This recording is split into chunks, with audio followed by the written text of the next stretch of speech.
What's good, y'all? It is your boy O Nice, and this is the Fight Room. We are talking about PBC and Showtime's schedule for the first half of 2018, and it is a great card for the first half of 2018. Now, the first card was Errol Spence Jr. versus Lamont Peterson, and we all know that Errol Spence dominated that fight and won that fight. Now, the second fight that's going to come on will be Danny Garcia versus Brandon Rios, and that is scheduled for February 17th on Showtime, of course. And that is going to be another good match. And then we have on March 3rd, an undercard fight for the Wilder versus Luis Ortiz fight for the WBC. Jamal Charlo will be facing Hugo Centeno Jr. And the guy is not a bad fighter. I've seen him fight. He's been in the PBC card, like I said, and it should be an okay fight. It should be an alright fight. Now, the Wilder versus Ortiz for March 3rd, that is one that I want to see, that I've been wanting to see for a while, and that's going to be a great match. I think Wilder's going to go all the way in that match and possibly stop Ortiz. I think he has the capacity and the skill and the power to do that. Then we move on, March 10th, Lipinets versus Mikey Garcia for the IBF Junior Welterweight Championship, and that's going to be a good fight. Lipinets, underdog, of course, but a strong fighter. Then we have Joe Hurd and Lara for the 154-pound unification bout on April 7th. Now, I think that Lara will win that fight by his boxing skills and using the ring.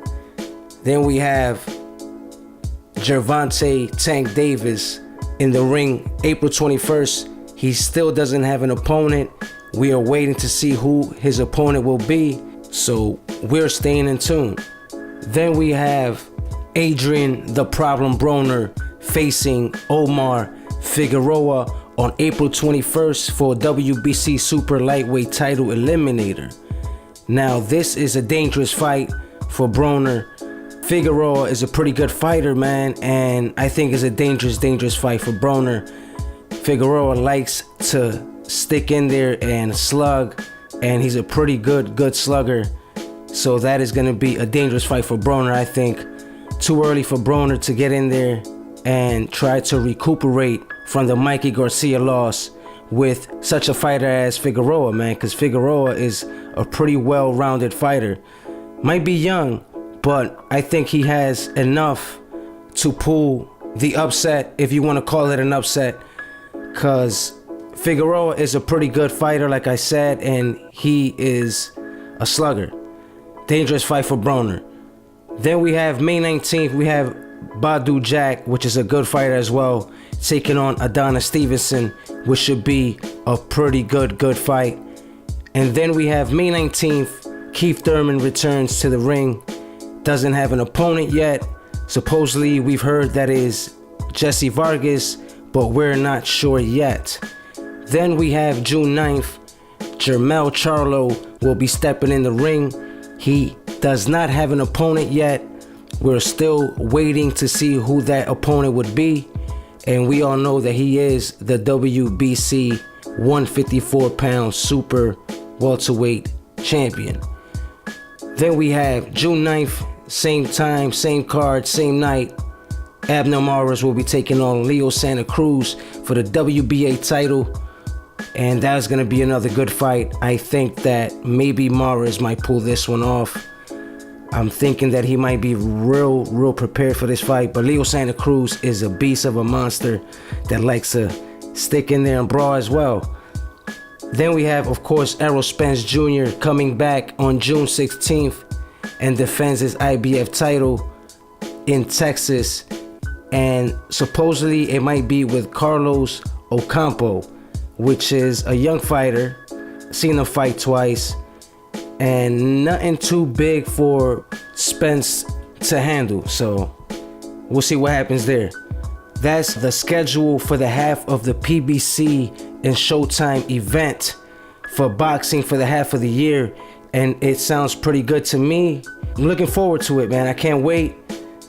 The only thing, man, that I wish was set would be Spence and Keith Thurman. Of course, they don't even have opponents, so it would have been nice if it would have been Keith versus Spence, but I guess we will have to wait for maybe the ending of this year, which we all know that Keith Thurman said that is not going to happen, but who knows? It could be possible. We don't know who their opponents are going to be, and you don't know the outcome of that fight, whoever they fight. But then again, you know, it's still too early, I guess, because if you think about it, June, that's when Spence fight, and then Keith Thurman fighting in May. Highly unlikely that that fight will take place this year. But hey, but I'm wondering, as this is taking place, what would be the outcome of Crawford and Jeff Horn, and where would they be in this category of champions? As far as the PBC and Showtime, of course, they're not in their network, but how would they, whoever wins from Jeff Horn and Crawford, which I think that Crawford will pull it off. Let's see how he's gonna do in the rankings in the next coming 6 months. By summertime of 2018, he should be at least being talked about in the welterweight division. See what happens moving forward. Now, the fight that I really want to talk about out of these fight cards and events is actually the one with Adrian Broner and Omar Figueroa. That one stood out to me because I see that is very dangerous, like I said, for Broner.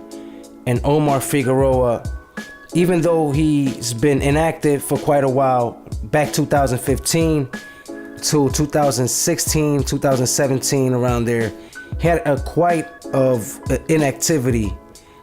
And then he came back, of course, and defeated Guerrero. And nobody ever defeated Guerrero the way he had defeated Robert Guerrero. And it was a pretty good knockout. And I think this is very dangerous for Broner. And I think that Figueroa can pull it off. Because I haven't seen Broner focus. Nobody has seen him focus. He always says that he's going to focus this time. He been bullshitting, like he said. But overall, I don't think that he really has the mindset and capacity for this fight to pull this fight off. Meaning that because we've seen them in tough fights and with fighters that are aggressive, such as Maidana, and we've seen the outcome of that fight. And Figueroa is a slugger, man.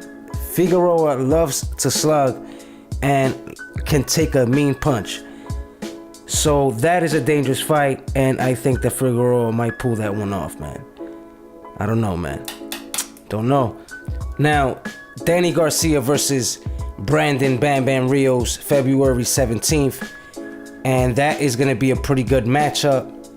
Brandon Rios, I know that he hasn't been himself for the last 2 or 3 fights, but his last fight he definitely won. And he might have a little something in him left. And, you know, he's a slugger, likes to move forward and can take a punch.